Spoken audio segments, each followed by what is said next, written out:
नमस्कार बच्चों, आज हम व्याकरण के एक विषय क्रिया का अध्ययन करेंगे। सबसे पहले क्रिया की परिभाषा देख लेते हैं। किसी काम के करने या होने का बोध कराने वाले शब्द को क्रिया कहते हैं। अर्थात कार्य करने का बोध जो शब्द हमें कराते हैं, अर्थात जिस शब्द से हमें ये पता चले कि कार्य हो रहा है, वो शब्द क्रिया कहलाते हैं। जैसे हम स्कूल जा रहे हैं। अब इस वाक्य के अंदर देखिए क्रिया क्या हो रही है, जाने की क्रिया हो रही है। कहाँ जाने की? स्कूल जाने की। तो जा रहे हैं क्रिया शब्द है, तो हमें इससे क्या पता चल रहा है कि हम लोग स्कूल जा रहे हैं। तो जो शब्द हमें क्रिया के बारे में बोध कराते हैं वो क्या कहलाते हैं? क्रिया कहलाते हैं। दूसरा वाला वाक्य देखिए, आकाश में पक्षी उड़ते हैं। पक्षी कौन सा कार्य कर रहे हैं? उड़ने का। कहाँ उड़ने का? आकाश में उड़ने का। ठीक है, तो उड़ते हैं क्रिया शब्द है।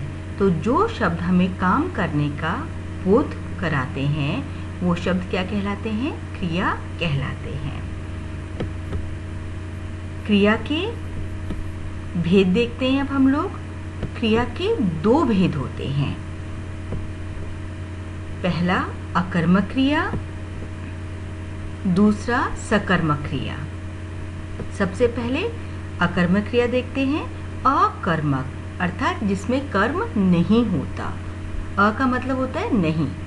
जिस क्रिया का फल कर्म पे न पड़कर कर्ता पे पड़ता है उसे अकर्मक क्रिया कहते हैं। अर्थात जिस वाक्य के अंदर जो क्रिया हो रही है उसका प्रभाव सीधा कर्ता पे पड़ता है, बीच में कोई अन्य वस्तु पर नहीं पड़ता है, इसका मतलब उसके अंदर कर्म नहीं होता है। उदाहरण देखते हैं। बच्चे हंस रहे हैं, तान्या सो रही है, मैं सवेरे उठता हूँ, मेरी बहन 10वीं में पढ़ती है। अब पहले वाले वाक्य के अंदर देखिए कि क्या क्रिया हो रही है? हंसने की क्रिया हो रही है। कौन हंस रहे हैं? बच्चे। तो हंसने का प्रभाव किस पे पड़ रहा है? कर्ता पे। बच्चे क्या है? कर्ता। ऐसे ही दूसरा वाला वाक्य देखिए, सो रही है। कौन सो रही है? तान्या सो रही है। ठीक है, तो तान्या क्या है इसके अंदर? कर्ता। ऐसे ही तीसरा वाला वाक्य देखिए, मैं सवेरे उठता हूँ। तो यहाँ पे इस वाक्य में कर्ता कौन है? मैं। तो उठने का प्रभाव किस पे पड़ेगा? कर्ता पे पड़ेगा। इसी प्रकार से आखिरी वाला जो उदाहरण है वो देखिए, पढ़ती है। ये क्या हो गया? आपका क्रिया हो गई। ठीक है, अब क्रिया कौन पढ़ती है? मेरी बहन। तो इस वाले वाक्य में कर्ता क्या है? मेरी बहन। ठीक है, तो जब भी जिस भी वाक्य के अंदर अगर क्रिया का प्रभाव सीधा कर्ता पे पड़ता है, अन्य किसी वस्तु पे नहीं पड़ता, तो वो वाक्य आपका अकर्मक होता है, उसमें कर्म नहीं होता है। इसे पहचानने का एक और तरीका है, क्रिया से पहले कौन, किसे या किसने लगाकर पूछे गए प्रश्न से अगर हमें उत्तर मिलता है तो वो वाक्य अकर्मक होता है। ठीक है, अब यहाँ पे प्रश्न करते हैं हम लोग। क्रिया से पहले क्रिया क्या है? हंस रहे हैं। कौन हंस रहे हैं? बच्चे। अगला वाला वाक्य देखिए, कौन सो रही है? तान्या। अगला वाक्य देखिए, कौन सवेरे उठता है? मैं। कौन 10वीं कक्षा में पढ़ती है?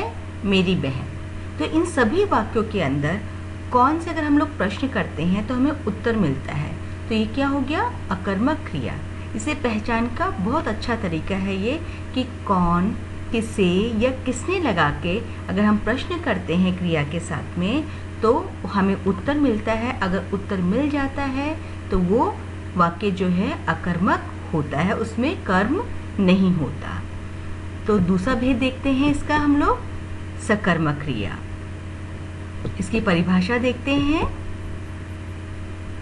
जिस क्रिया का फल कर्म पे पड़ता है उसे सकर्मक क्रिया कहते हैं। अब यहाँ पर जो क्रिया है उसका प्रभाव जो है वो कर्ता पे न पड़ के कर्म पे पड़ेगा, अर्थात कर्ता के साथ में कोई अन्य वस्तु भी होगी जिसपे की प्रभाव पड़ता है। रीना ने काम कर लिया। दूसरा वाला वाक्य देखिए, ड्राइवर गाड़ी चला रहा है। अगला उदाहरण देखिए, विशाल पतंग उड़ा रहा है। ठीक है, अब इसकी पहचान का तरीका क्या है? सकर्मक क्रिया को पहचानने का सबसे अच्छा तरीका है क्या या किसको लगा के प्रश्नकर्ता के साथ में करते हैं तो हमें उस प्रश्न का उत्तर मिलता है। रीना ने क्या कर लिया? काम कर लिया। हमें उत्तर मिला ड्राइवर क्या चला रहा है? गाड़ी चला रहा है। ठीक है, ऐसे ही विशाल क्या उड़ा रहा है? पतंग उड़ा रहा है। तो जब भी हम कर्ता के साथ में क्या के साथ प्रश्न करते हैं तो हमें उस प्रश्न का उत्तर मिलता है, तो वह सकर्मक क्रिया होती है। इसको एक और तरीके से पहचाना जा सकता है। अगर हम ये देखें कि क्रिया का प्रभाव जो है वो कर्ता पे न पड़कर किसी अन्य वस्तु पे पड़ रहा है, तो वो वस्तु जो है वो आपकी कर्म होती है। जैसे दूसरा वाला वाक्य देखिए, ड्राइवर गाड़ी चला रहा है। अब यहाँ पे क्रिया क्या हो रही है? चलाने की क्रिया हो रही है। किसे चलाने की? गाड़ी चलाने की क्रिया हो रही है। ठीक है, तो जब हम लोग गाड़ी को चलाया जाएगा तो प्रभाव भी किस पे पड़ेगा? गाड़ी पर, क्योंकि उसके टायर भी घिसेंगे, वो पुरानी भी होगी और भी कुछ परेशानी उस पर हो सकती है। तो प्रभाव किस पे पड़ा? गाड़ी पे। इसी प्रकार से विशाल पतंग उड़ा रहा है। ठीक है, तो उड़ाने का प्रभाव पतंग पे पड़ेगा, क्योंकि पतंग फट भी सकती है, कट भी सकती है। तो ये प्रभाव किस पे पड़ रहा है? पतंग पर। इसलिए ये क्या हो गया? पतंग आपका कर्म। तो जब भी कर्ता पे प्रभाव न पड़कर किसी अन्य वस्तु पे प्रभाव पड़ता है तो वो क्या कहलाता है? सकर्मक क्रिया कहलाता है। सकर्मक क्रिया के दो भेद हैं, एक कर्मक क्रिया और द्विकर्मक क्रिया। एक कर्मक का अर्थ होता है जिसमें एक कर्म होता है, द्विकर्मक का अर्थ होता है जिसमें दो कर्म होते हैं। तो पहले देखते हैं एक कर्मक क्रिया।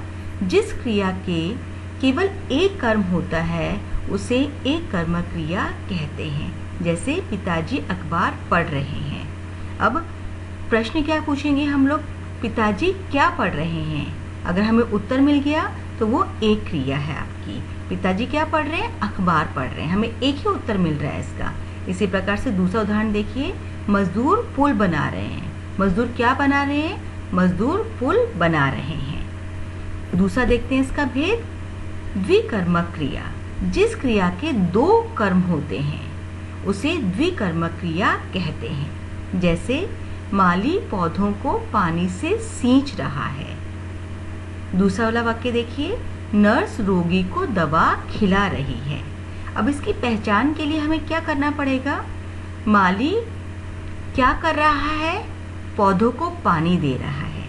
ठीक है, दूसरा देखिए, माली किससे सींच रहा है? पानी से सींच रहा है। ये दोनों ही से हमें उत्तर मिल रहे हैं। जब क्या और किससे प्रश्न करने पर हमें अगर उत्तर मिलते हैं दोनों के, तो वो द्विकर्मक क्रिया कहलाती है। इसी प्रकार से दूसरा देखिए, नर्स क्या खिला रही है? दवा खिला रही है। किसे खिला रही है? रोगी को खिला रही है। तो दोनों ही क्या और किसे से हमें उत्तर मिला, तो इसका मतलब यहाँ पर दो कर्म हैं। तो जब भी हमें क्या और किससे प्रश्न करने पे उत्तर मिलते हैं तो वो द्विकर्मक क्रिया कहलाती है। तो बच्चों, आज हम लोगों ने इस वीडियो के अंदर क्रिया को जाना। क्रिया के दो भेद थे, सकर्मक और अकर्मक क्रिया।